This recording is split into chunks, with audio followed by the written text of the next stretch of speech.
What is good, people? Welcome back to another video. Today I'm showing you 5 exercises every athlete should be doing. Now these are not the only exercises that you should be doing. These are just 5 examples of exercises that should be in your routine that's going to help you with your athletic performance, your strength, your stability, your core, your power as well. All those things involved. So I'm going to run you through these 5, see how you like them, and let's go. Okay, so the first exercise is going to be back extensions, guys. Now, if you don't have a Roman chair or a back extension machine or something like that, and you can see my setup, I just use some bricks, a bench, and obviously the weights here for my power rack. Back extensions are going to protect your lower back. It's going to help with your posterior chain in general, glute development, hamstring development, all that good stuff. Now, why do we need that? Because we need to ensure that our lower back, which is part of the core, is strong.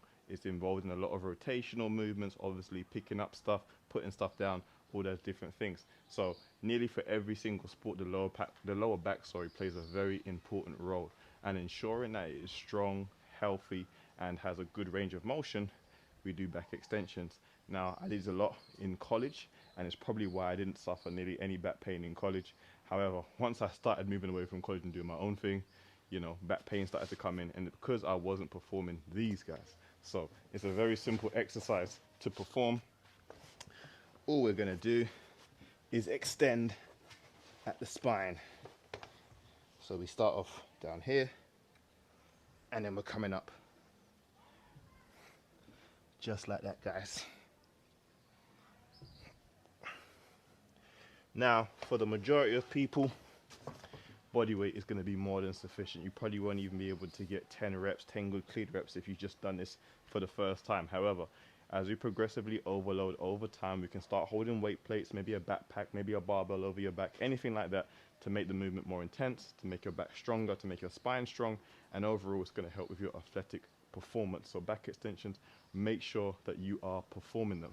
So this is just to show you what it looks like from the side angle, just so you can really get down the movement pattern of what we're doing.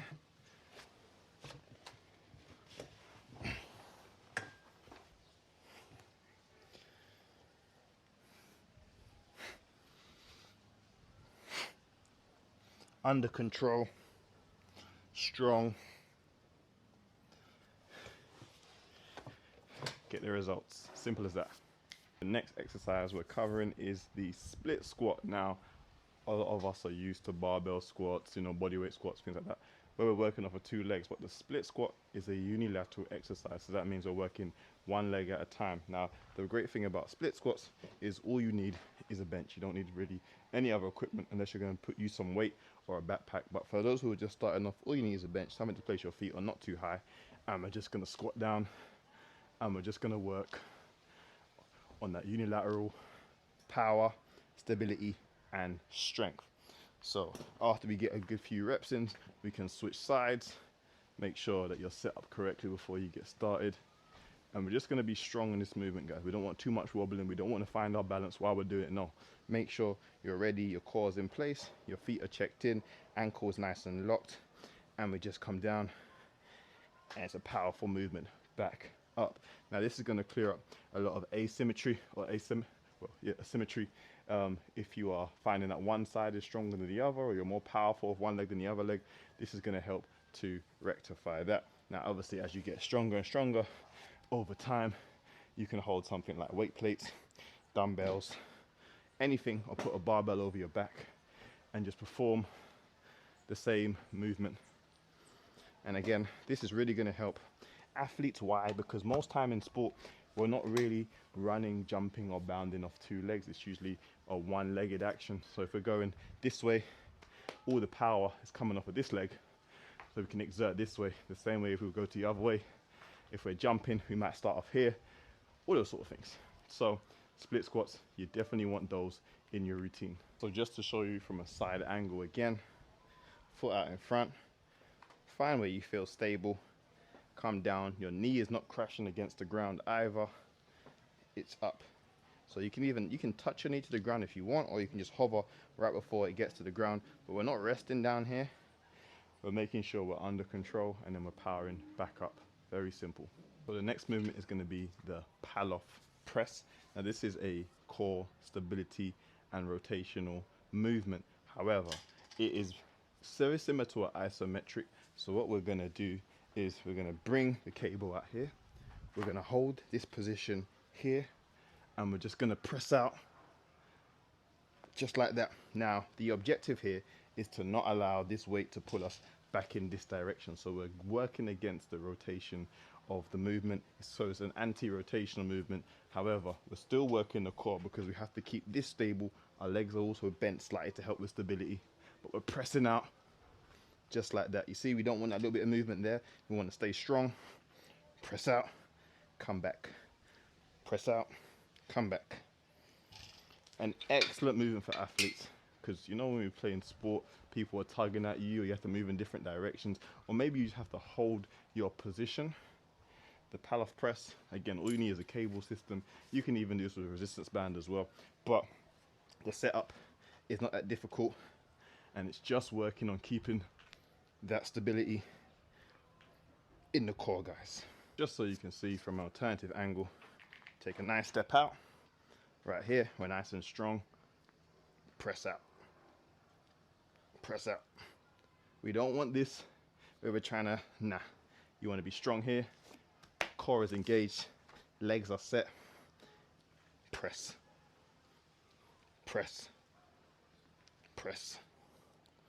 Simple. Definitely add that movement into your routine. It's going to get the obliques, going to get the core going, also a bit of lower back in there as well, and obviously a little bit of the legs depending on how much you bend at the knees. But it's a quality movement. Again, you can use a resistance band, or if you've got a cable set up, you can do that as well. But it's a movement that all athletes need in their routine, in their program. So now we're going to turn our attention to the upper body, and there's no probably better exercise to improve your upper body pushing strength than dips. To be honest, they call it the upper body squat. However, dips going to build the chest, the triceps, and the shoulder, and really help to improve, again, the pushing power of the upper body, but also the aesthetics and the strength. So dips is a movement that you, again, don't need no equipment. You can just find a dip station, dip bars, chairs, anything that is going to allow you to do dips safely.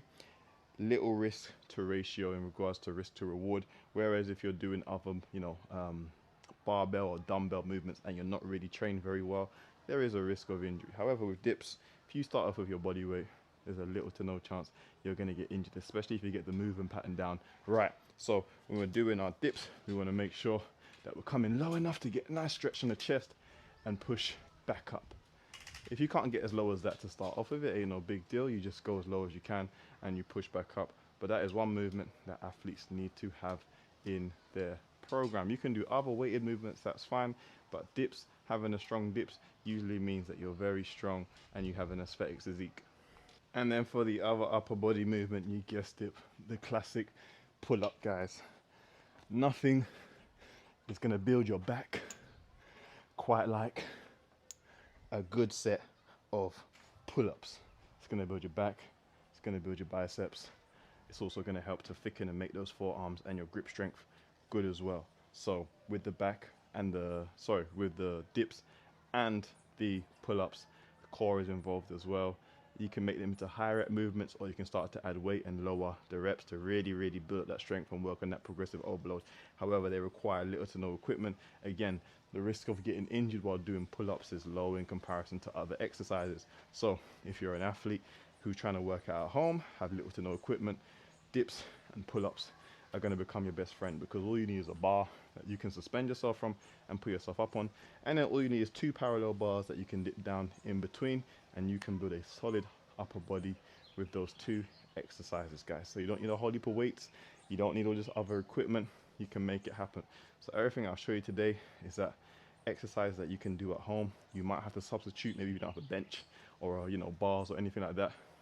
The one you're probably going to find the most difficult to substitute is maybe the back extension, but even that, there is a way you can get it done at the end of the day. Find a table and have someone hold your legs.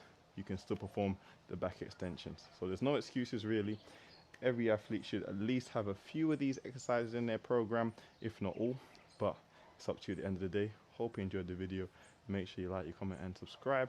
You can purchase a training program. The link is in my bio on YouTube, Instagram, and TikTok. That will help you on your fitness or athletic journey. But I appreciate you watching. I'm out. Peace.